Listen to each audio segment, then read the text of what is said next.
A century ago, a Canadian named James Naismith invented the sport, and it's been about that long since anybody from above the border has made even the tiniest of impacts on the game of basketball.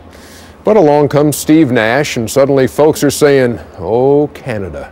Jim Huber explores the new MVP's hometown. The breeding ground for basketball genius has long been made of concrete and bathed in shadow, the seemingly exclusive property of the mean streets of the American Northeast. But that is changing dramatically.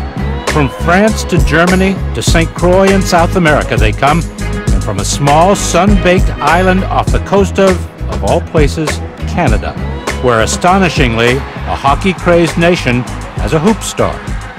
Steve Nash was actually born in South Africa, where his father played professional soccer. But when his family decided they didn't want to raise their children in an atmosphere of apartheid back then, they moved him to another corner of the Commonwealth, here to Victoria, British Columbia, where Steve began sowing the seeds of a most improbable but most valuable career.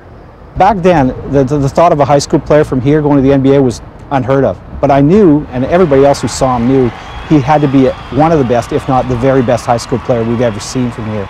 Victoria is a small island off the coast of Vancouver, north of Seattle. Like the rest of Canada, it's long been a hotbed for hockey. But while the sweaters of their NHL heroes still dominate the racks, this is one Canadian city that has found a homegrown replacement during the hockey lockout. Hockey's gone right now. It doesn't matter. Any sport's a good sport, especially the fact that he's from Victoria. Unbelievable. Without hockey right now, there's a definite need for something to fill that gap. So right now it's basketball. Steve Nash has brought it for us. No kid would have ever thought to shoot for the NBA. The NHL maybe, but no one thinks about going to the NBA from Victoria, but Steve Nash did, so good on him.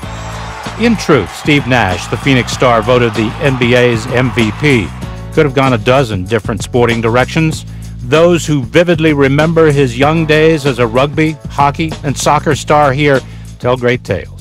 I remember watching him kick rugby conversions with both feet from either side.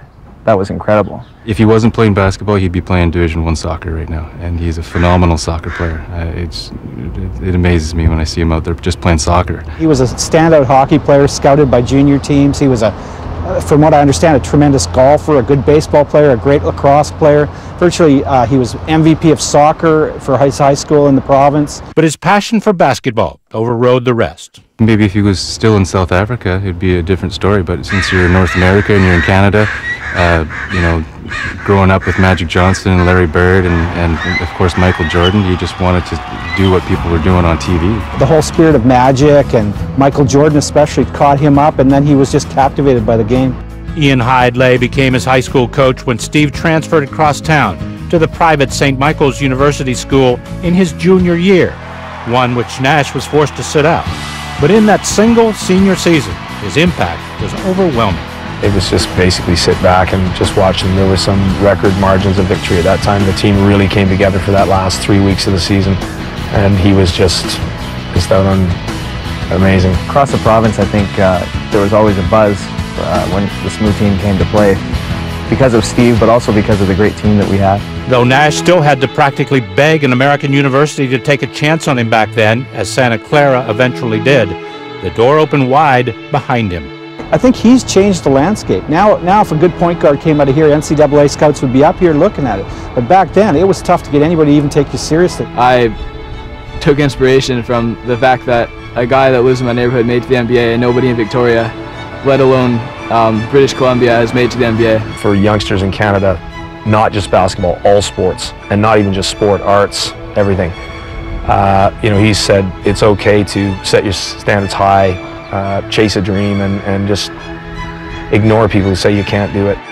And so Steve Nash's legacy is many-sided. He personally bankrolls the British Columbia Youth Basketball Association with more than 8,000 children registered. But more than that, because of what he has accomplished thus far, he has funded great and reachable dreams.